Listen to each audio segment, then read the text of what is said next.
Welcome back to NY kitchen. Friends, இன்றைக்கி NY கிச்சனில் நாவல் பழம் சட்னி செய்கிறது எப்படின்னு பார்க்கலாம். நாவல் பழத்தை என்ன பண்ணணும், அந்த கொட்டையை நீக்கிட்டு பழத்தை மட்டும் தனியாக இந்த மாதிரி பிரித்து எடுத்துடுங்க.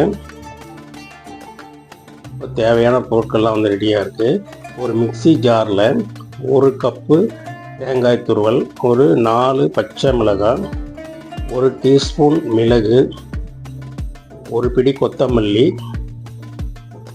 கொஞ்சமாக புளியை சேர்த்து ஒரு 2 திரி பூண்டு, வெல்லம் ஒரு 1/2 கப்பு சேர்த்து இதை அரைச்சிட்ட பிறகு நாம் ஏற்கனவே கட் பண்ணி வச்சுருக்கிற நாவல் பழத்தை சேர்த்து உப்பு கொஞ்சமாக ஒரு 1/2 டீஸ்பூன் போட்டு தேவையான அளவு தண்ணி சேர்த்து நல்லா நைஸாக அரைச்சி எடுத்தோம்னா சூப்பரான நாவல் பழம் chutney ready. Friends, please subscribe my channel.